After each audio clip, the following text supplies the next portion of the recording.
ಮಾನ್ಯ ಸಂಸದರಾದಂತಹ doctor K Sudhakar ಅವರಿಗೆ ನೇರವಾಗಿ ಹೇಳ್ತಿದ್ದೀನಿ, ನಡೀರಿ ಹೋಗೋಣ, ಹೋರಾಟ ಮಾಡೋಣ. ಚಿಕ್ಕಬಳ್ಳಾಪುರ ವಿಧಾನಸಭಾ ಕ್ಷೇತ್ರದ ಶಾಸಕರಾದಂತಹ ಮಾನ್ಯ ಪ್ರದೀಪ್ ಈಶ್ವರ್ ಸರ್ ದೂರ ಇಡ್ತಾ ಇದ್ದಾರೆ ಜನ. ಇವತ್ತು ಚಿಕ್ಕಬಳ್ಳಾಪುರದ ಜನ ಕೊಳಚೆ ನೀರು ಹೋಗ್ತಾ ಇದೆ, ಅಲ್ಲಿನ ಜನ ಎಲ್ಲ ಆ ನೀರನ್ನ ಯೂಸ್ ಮಾಡ್ತಾ ಇದ್ದಾರೆ ಅಂತ. ನಮ್ಮ ರಾಜಕಾರಣಿಗಳು ಏನ್ ಮಾಡ್ತಾ ಇದ್ದಾರೆ ಅನ್ನೋದು ನಮ್ಗೆ ಅರ್ಥ ಆಗ್ತಾ ಇಲ್ಲ ಸರ್. ಇದು ಚಿಕ್ಕಬಳ್ಳಾಪುರದ ಮುಂದಿನ ಪೀಳಿಗೆಯ ಅಳಿವು ಉಳಿವಿನ ಪ್ರಶ್ನೆ ಸರ್. ಮಾನ್ಯ ರಾಜಕಾರಣಿಗಳೇ, ಚಿಕ್ಕಬಳ್ಳಾಪುರಕ್ಕೆ ನೀವು ಏನು ಮಾಡ್ತಿರೋ ಬಿಡ್ತಿರೋ ಬೇಡ ಸರ್. ನೀವು ಏನು ಅಭಿವೃದ್ಧಿ ಮಾಡ್ತಿದ್ರು ಬೇಡ, ನೀವು ಏನು ಕೊಡ್ದಿದ್ರು ಬೇಡ, ನೀವು ಏನು ಮಾಡ್ದಿದ್ರು ಬೇಡ. ದಯವಿಟ್ಟು ಈಗ ಬಂದು ಕೂತಿದೆಯಲ್ಲ ನಮ್ಮ ಎದೆ ಮೇಲೆ, ಈ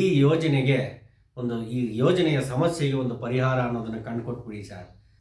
ಎನಿ ಕಾಸ್ಟ್ ನಮಗೆ ಈ 3ನೇ ಹಂತದ ಶುದ್ಧೀಕರಣ ಅನ್ನೋದು ನಿರ್ಣಾಯಕ. ಅವರು ಟ್ರೀಟ್ಮೆಂಟ್ ತಗೊಂತಾ ಇದ್ದಾರೆ ಲಕ್ಷಾಂತರ ರೂಪಾಯಿ ಖರ್ಚು ಮಾಡಿ. ಒಂದೊಂದು ಇಂಜೆಕ್ಷನ್ 70,000 80,000.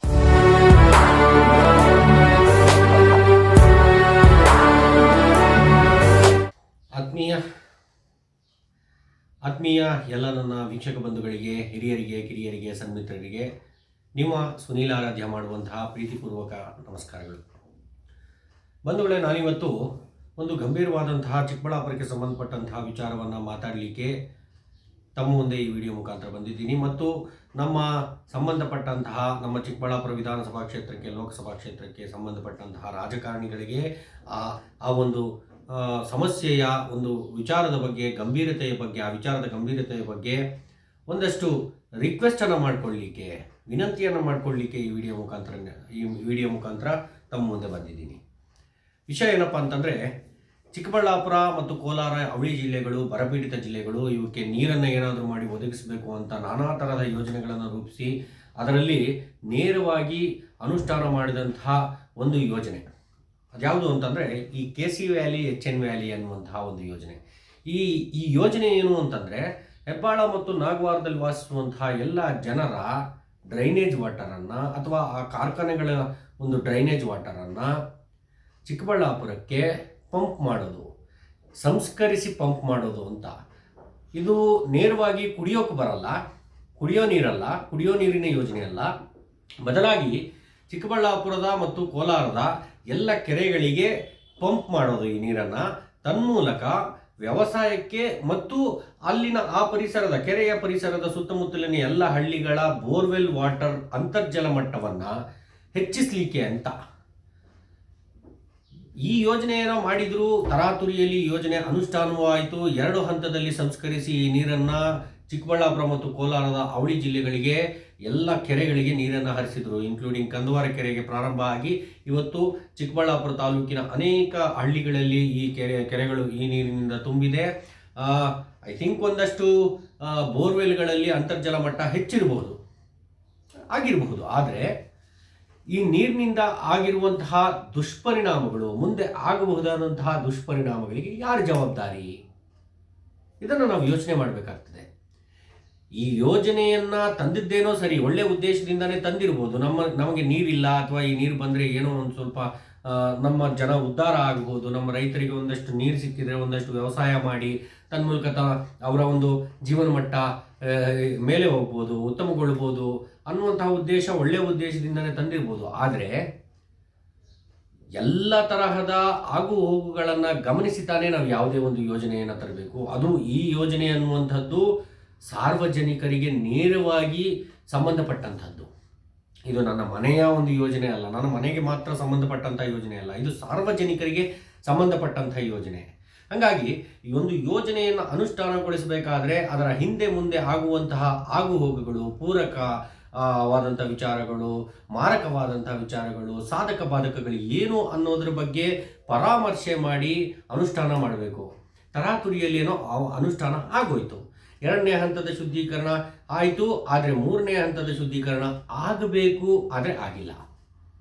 3ನೇ ಹಂತದ ಶುದ್ಧೀಕರಣ ಆಗದೆ ಕೇವಲ 2ನೇ ಹಂತದ ಶುದ್ಧೀಕರಣ ಆಗಿ ಬರ್ತಾ ಇರೋದ್ರಿಂದ ಆ ನೀರಿನಲ್ಲಿ, ಆ ಕೆಮಿಕಲೈಸ್ಡ್ ವಾಟರ್ನಲ್ಲಿ ಯಾವ್ಯಾವ ಅಂಶ ಇದೆ, ಅದು ಮನುಷ್ಯನ ಜೀವನಕ್ಕೆ ಪೂರಕವೋ ಮಾರಕವೋ, ಅದರಿಂದ ಆಗುವ ದುಷ್ಪರಿಣಾಮಗಳೇನು, ಒಳ್ಳೆಯದೇನು ಕೆಟ್ಟದ್ದೇನು ಯಾರಿಗೂ ಗೊತ್ತಿಲ್ಲ, ಯಾರಿಗೂ ಮಾಹಿತಿ ಇಲ್ಲ. ನಮ್ಮ ಚಿಕ್ಕಬಳ್ಳಾಪುರದ ಪ್ರಜ್ಞಾವಂತರ ಮತ್ತು ಹೋರಾಟಗಾರರ ಪ್ರಬಲವಾದ ಕೂಗೇನು ಅಂತಂದರೆ, ಈ KC ವ್ಯಾಲಿ, HN ವ್ಯಾಲಿ, ಕೊಳಚೆ ನೀರು ಏನು ಚಿಕ್ಕಬಳ್ಳಾಪುರ, ಕೋಲಾರ ಜಿಲ್ಲೆಯ ಅವಳಿ ಜಿಲ್ಲೆಗಳಿಗೆ ಬರ್ತಾ ಇದೆ, ಈ ನೀರನ್ನು 3ನೇ ಹಂತದ ಶುದ್ಧೀಕರಣ ಮಾಡಲೇಬೇಕು ಅನ್ನುವಂಥದ್ದು ಇಲ್ಲಿನ ಪ್ರಜ್ಞಾವಂತರ ಮತ್ತು ಹೋರಾಟಗಾರರ ಪ್ರಬಲವಾದ ಕೂಗು. ಆದರೆ ಈ ಕೂಗಿನ ಬಗ್ಗೆ ಯಾರೂ ತಲೆ ಕೆಡಿಸ್ಕೊಳ್ತಾ ಇಲ್ಲ ಸದ್ಯದ ಪರಿಸ್ಥಿತಿಯಲ್ಲಿ. ಅದನ್ನು ತಂದಂತಹ ರಾಜಕಾರಣಿಗಳು ತಲೆ ಕೆಡಿಸ್ಕೊಳ್ತಾ ಇಲ್ಲ, ಅದನ್ನು ಪ್ರಶ್ನೆ ಮಾಡಿದಂತಹ ರಾಜಕಾರಣಿಗಳು ತಲೆ ಕೆಡಿಸ್ಕೊಳ್ತಾ ಇಲ್ಲ. ಸ್ವಾಮಿ, ಈ 3ನೇ ಹಂತದ ಶುದ್ಧೀಕರಣ ಏನಾದರೂ ಈ ನೀರು ಆಗಲಿಲ್ಲ ಅಂತಂದರೆ, ಇದೇ ರೀತಿ ಹರಿತಾ ಹೋಯಿತು ಅಂತಂದರೆ, ಮುಂದಿನ 10 ವರ್ಷಗಳಲ್ಲಿ ಚಿಕ್ಕಬಳ್ಳಾಪುರದ ಬೀದಿ ಬೀದಿಗಳಲ್ಲಿ ರೋಗ ರುಜಿನಗಳಿಂದ ನರಳಾಡುವವರ ಸಂಖ್ಯೆ ಗಣನೀಯ ಪ್ರಮಾಣವಾಗಿ ಏರಲಿದೆ. ಈಗಾಗಲೇ ಈ ನೀರಿನಿಂದ ಆಗುವಂತಹ ದುಷ್ಪರಿಣಾಮಗಳು ಕೆರೆಯ ಸುತ್ತಮುತ್ತಲೂ ವಾಸಿಸುವಂತಹ ಜನರಲ್ಲಿ ಪ್ರಾರಂಭ ಆಗಿದೆ. ಇದಕ್ಕೆ ನಾನು ನಿಮಗೆ ಸಾಕ್ಷಿ ಸಮೇತ ವಿಚಾರಗಳನ್ನು, ಆ ವ್ಯಕ್ತಿಗಳನ್ನು ನಾನು ತೋರಿಸಬಲ್ಲೆ. ಇನ್ಫ್ಯಾಕ್ಟ್ ಮುಂದಿನ ದಿನಗಳಲ್ಲಿ ಅದನ್ನು ನಿಮ್ಮೆಲ್ಲರ ಮುಂದೆ ಇಡಲಿದ್ದೀನಿ ಕೂಡ ಬಂಧುಗಳೇ.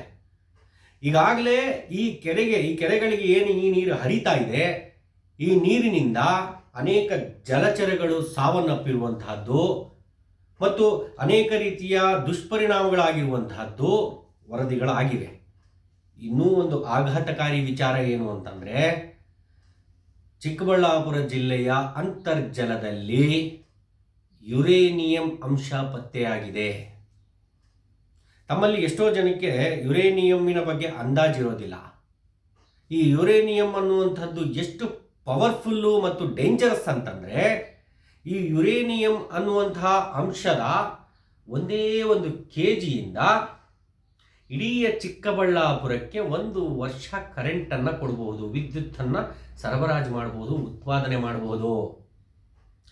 ಈ ರೀತಿಯ ಅಂಶ ಚಿಕ್ಕಬಳ್ಳಾಪುರದ ಜಿಲ್ಲೆಯ ಅಂತರ್ಜಲದಲ್ಲಿ ಪತ್ತೆ ಆಗಿದೆ.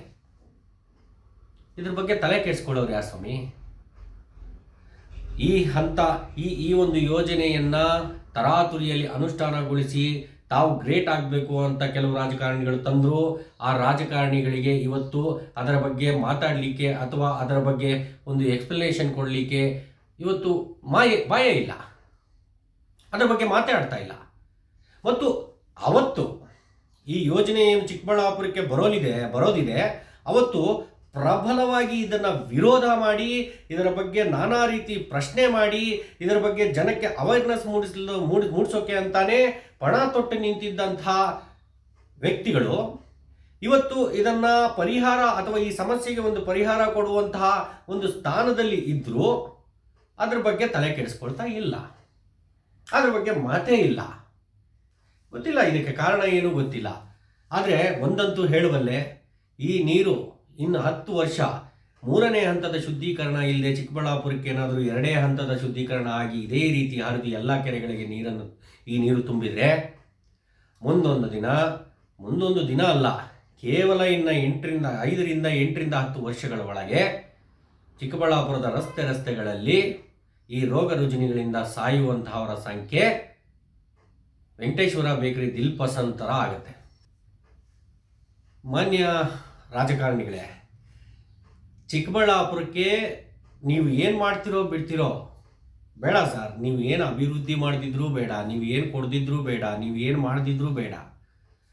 ದಯವಿಟ್ಟು ಈಗ ಬಂದು ಕೂತಿದೆಯಲ್ಲ ನಮ್ಮ ಎದೆ ಮೇಲೆ, ಈ ಯೋಜನೆಯ ಸಮಸ್ಯೆಗೆ ಒಂದು ಪರಿಹಾರ ಅನ್ನೋದನ್ನು ಕಂಡುಕೊಟ್ಬಿಡಿ ಸರ್. ಇವತ್ತು ಚಿಕ್ಕಬಳ್ಳಾಪುರದ ತರಕಾರಿಯನ್ನು, ಚಿಕ್ಕಬಳ್ಳಾಪುರದ ಹಣ್ಣನ್ನು ಬೇರೆ ಕಡೆ ಅಂದರೆ ಬೆಂಗಳೂರು ಅಥವಾ ಈ ಕಡೆ ಭಾಗ ಆಂಧ್ರದ ಭಾಗಕ್ಕೆ ಹೋದರೆ ಈ ಚಿಕ್ಕಬಳ್ಳಾಪುರ, ಕೋಲಾರ ಜಿಲ್ಲೆಗಳಿಗೆ ಕೊಳಚೆ ನೀರು ಹರಿಯುತ್ತೆ ಅಂತ ಎಷ್ಟು ಜನಕ್ಕೆ ಗೊತ್ತಲ್ಲ. ಅವರೆಲ್ಲ ಇವತ್ತು ಏನು ಕೇಳ್ತಾ ಇದ್ದಾರೆ ಗೊತ್ತಾ ಸರ್?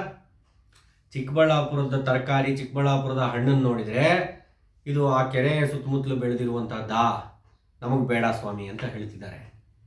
ಚಿಕ್ಕಬಳ್ಳಾಪುರದ ಕಡೆಯಿಂದ ಹೋಗುವಂತಹ ಸೊಪ್ಪಿಗೆ ಡಿಮ್ಯಾಂಡ್ ಇಲ್ಲ.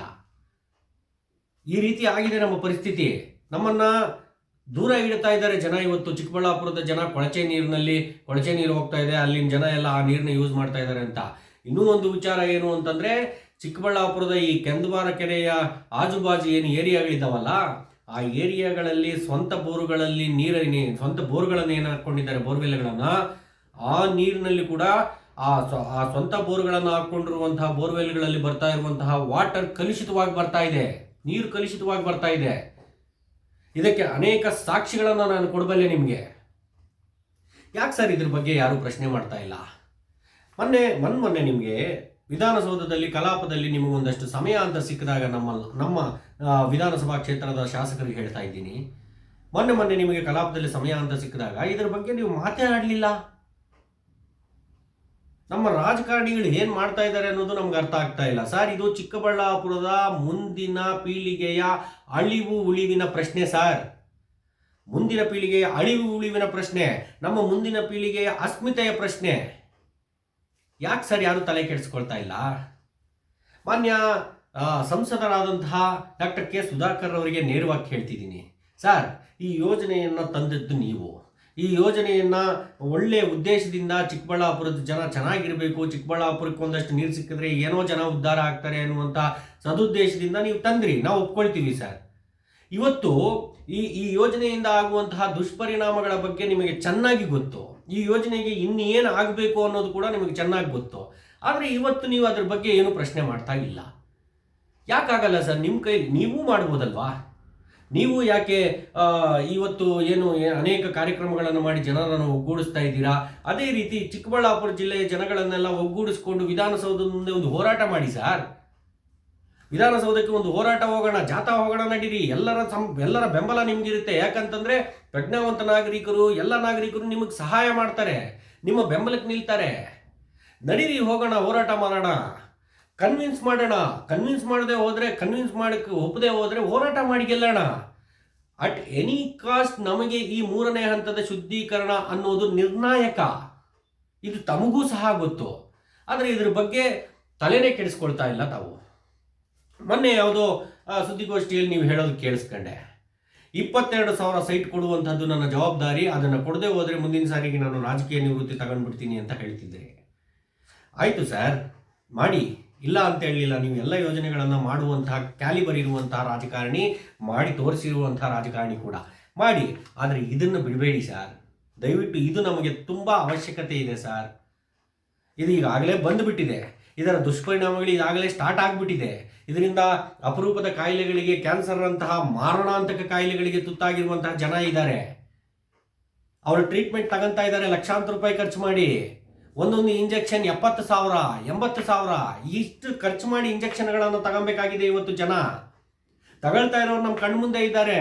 ನಾನು ನಿಮ್ಗೆ ಅದಕ್ಕೆ ಪೂರಕವಾದಂತಹ ದಾಖಲೆಗಳನ್ನು ಅಥವಾ ಅದಕ್ಕೆ ಪೂರಕವಾದಂತಹ ವ್ಯಕ್ತಿಗಳನ್ನು ನಿಮಗೆ ಬೇಕಾದರೆ ನಾನು ತೋರಿಸ್ತೀನಿ.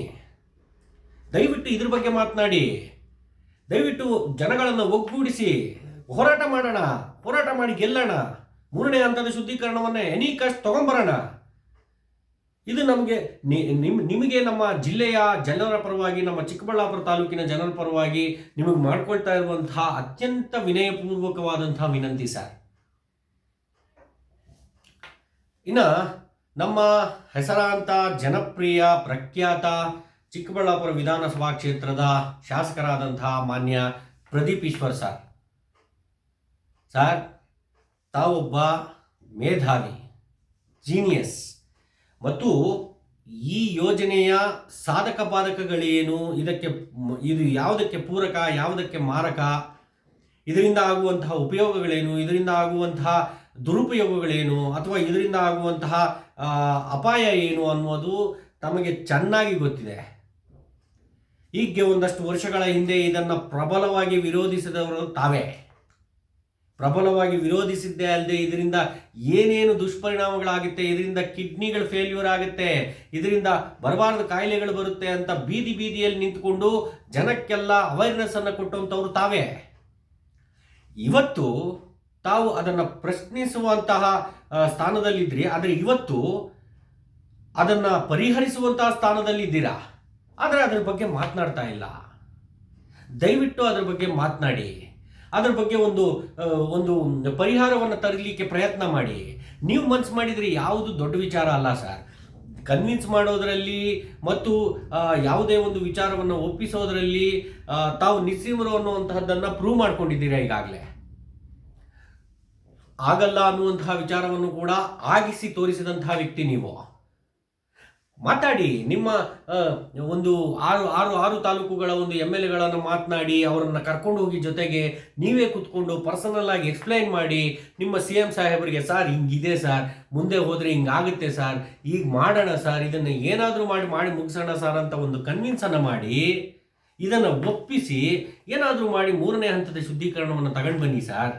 3ನೇ ಹಂತದ ಶುದ್ಧೀಕರಣ ಅನ್ನುವಂಥದ್ದು ನಿಮ್ಮ ಆಯಾಮ್ನಲ್ಲಾದರೆ ನೀವು ತಂದರೆ ನಿಮ್ಮ ಹೆಸರು ಇತಿಹಾಸದಲ್ಲಿ ಉಳಿಯುತ್ತೆ ಸರ್. ಚಿಕ್ಕಬಳ್ಳಾಪುರದ ಇತಿಹಾಸದಲ್ಲಿ ಉಳಿಯುವಂತಹ ಕೆಲಸ ಮಾಡಬೇಕು, ನಾನು ರಾಜಕಾರಣಕ್ಕೋಸ್ಕರ ಕೆಲಸ ಮಾಡಲ್ಲ ಅಂತ ತಾವೇ ಎಷ್ಟೋ ಕಡೆ ಹೇಳ್ಕೊಂಡಿದ್ದೀರಲ್ಲ.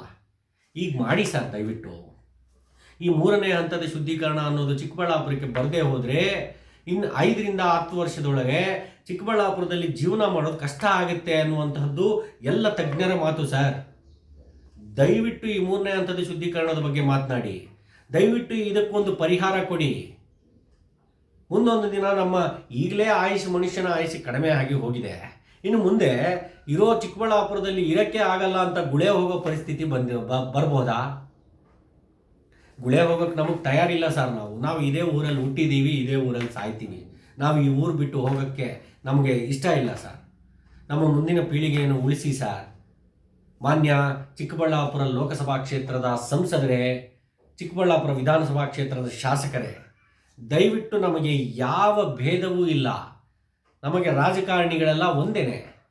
ನಮಗೆ ಆಗಬೇಕಾಗಿರೋದು ನಿಮ್ಮಿಂದ ಜನಕ್ಕೆ ಒಳ್ಳೆಯ ಕೆಲಸ, ಅಭಿವೃದ್ಧಿಯ ಪಥಕ್ಕೆ ನಮ್ಮ ಜಿಲ್ಲೆ ಹೋಗದೇ ಇದ್ರೂ ಪರವಾಗಿಲ್ಲ, ಒಂದಷ್ಟು ವರ್ಷ ಆದಮೇಲೆ ನಾವು ಹೋಗ್ತೀವಿ ಅನ್ನೋ ನಂಬಿಕೆ ಇದೆ. ಆದರೆ ಈ 3ನೇ ಹಂತದ ಶುದ್ಧೀಕರಣ ಅನ್ನೋದೇನಾದರೂ ಬರಲಿಲ್ಲ ಚಿಕ್ಕಬಳ್ಳಾಪುರಕ್ಕೆ, ಇದೇ ರೀತಿ ಕೊಳಚೆ ನೀರು ಹರಿತಲೇ ಇರುತ್ತೆ ಅಂತ ಅನ್ನೋದಾದರೆ, ಮುಂದೊಂದು ದಿನ ಚಿಕ್ಕಬಳ್ಳಾಪುರದ ಅಭಿವೃದ್ಧಿ ನೋಡೋಕ್ಕಿರಲಿ, ಚಿಕ್ಕಬಳ್ಳಾಪುರನ ಕಣ್ತುಂಬ್ಕೊಳ್ಳೋಕ್ಕೆ ನಾವೇ ಇರಲ್ವಲ್ಲ ಸರ್, ನಮ್ಮ ಮುಂದಿನ ಪೀಳಿಗೆನೇ ಇರಲ್ವಲ್ಲ ಸರ್. ದಯವಿಟ್ಟು ಇದ್ರ ಬಗ್ಗೆ ಯೋಚನೆ ಮಾಡಿ. ನಮ್ಮ ಚಿಕ್ಕಬಳ್ಳಾಪುರದ ಮುಂದಿನ ಪೀಳಿಗೆಯ ಅಸ್ಮಿತೆಯನ್ನು ಉಳಿಸ್ಕೊಡಿ. 3ನೇ ಹಂತದ ಶುದ್ಧೀಕರಣ ಅನ್ನುವಂಥದ್ದು ನಿರ್ಣಾಯಕ. ನಮಗೆ ಇನ್ಯಾವುದೇ ಕುಡಿಯುವ ನೀರಿನ ಯೋಜನೆಗಳು ನಮಗೆ ಬರೋದು ನಿಧಾನ ಆಗಲಿ ಅಥವಾ ಬರದೇ ಹೋಗಲಿ, ಅದರ ಬಗ್ಗೆ ಯಾರೂ ತಲೆ ಕೆಡಿಸ್ಕೊಳ್ಳಲ್ಲ.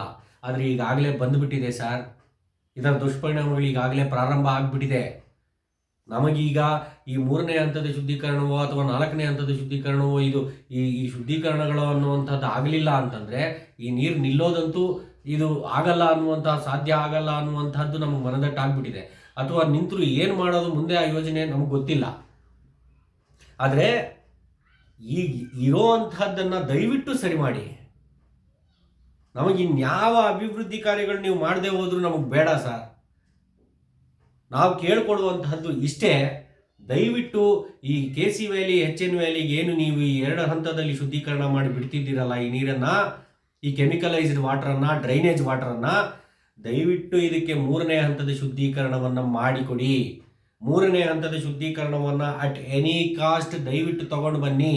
ಇದಕ್ಕೆ ನಿಮಗೆ ಬೇಕಾದಂಥ ಎಲ್ಲ ಬೆಂಬಲವನ್ನು ನಮ್ಮ ಚಿಕ್ಕಬಳ್ಳಾಪುರದ ಜನತೆ ಕೊಡ್ತಾರೆ. ನಮ್ಮ ಕೈಲಿ ಇವತ್ತು ಅದನ್ನು ಮಾಡೋ ಅಧಿಕಾರ ನಮ್ಮ ಕೈಲಿ ಇಲ್ಲ ಅನ್ನೋದಾದರೆ ದಯವಿಟ್ಟು MP ಸರ್ ನಿಮ್ಮ ಜೊತೆ ನಮ್ಮ ಚಿಕ್ಕಬಳ್ಳಾಪುರದ ಜನತೆ ಇರ್ತಾರೆ. ಇದಕ್ಕೆ ಒಂದು ಹೋರಾಟವನ್ನು ರೂಪಿಸಿ, ಆ ಹೋರಾಟಕ್ಕೆ ನಿಮಗೆ ಖಂಡಿತವಾಗಲೂ ಜನತೆಯ ಬೆಂಬಲ ಸಿಗುತ್ತೆ. ಜನತೆಯ ಬೆಂಬಲವನ್ನು ತಗೊಂಡು ಬರೋದು ನಿಮಗೇನು ದೊಡ್ಡ ಮಾತಲ್ಲ. ಅದರ ರೂಪುರೇಷೆಗಳನ್ನು ನೀವು ರೂಪಿಸಿ ಅದರದ್ದೊಂದು ಕಾಯಕಲ್ಪವನ್ನು ನೀವು ಕೈಗೆತ್ಕೊಳ್ಳಿ. ನಿಮಗಿದು ಸಾಧ್ಯವಾಗದೇ ಇರುವಂತಹ ಕೆಲಸ ಅಲ್ಲ. ಯಾಕೆಂದರೆ ಈ ಯೋಜನೆಯ ಎಲ್ಲ ಕಂಪ್ಲೀಟ್ ರಿಪೋರ್ಟ್ ನಿಮಗೆ ಗೊತ್ತಿದೆ. ಮಾನ್ಯ ವಿಧಾನಸಭಾ ಕ್ಷೇತ್ರದ ಶಾಸಕರಾದಂತಹ ಪ್ರದೀಪ್ ಈಶ್ವರ್ ಸರ್, ನಿಮಗೂ ಅಷ್ಟೇ ಸರ್, ದಯವಿಟ್ಟು ನಾವು ರಿಕ್ವೆಸ್ಟ್ ಮಾಡ್ಕೊಳ್ತೀವಿ ಸರ್, ದಯವಿಟ್ಟು ರಿಕ್ವೆಸ್ಟ್ ಮಾಡ್ಕೊಳ್ತೀವಿ, ಈ ನೀರನ್ನು 3ನೇ ಹಂತದ ಶುದ್ಧೀಕರಣ ಮಾಡಿಕೊಡಿ ಸ್ವಾಮಿ. ಈ ನೀರು 3ನೇ ಹಂತದ ಶುದ್ಧೀಕರಣ ಆಗಲಿಲ್ಲ ಅಂತಂದರೆ ನಮ್ಮ ಮುಂದಿನ ಪೀಳಿಗೆ ನಶಿಸಿ ಹೋಗೋದು ಗ್ಯಾರಂಟಿ, ಕಾಯಿಲೆ ಬೀಳೋದು ಗ್ಯಾರಂಟಿ. ದಯವಿಟ್ಟು ನಿಮ್ಮ ಇಬ್ಬರಲ್ಲಿ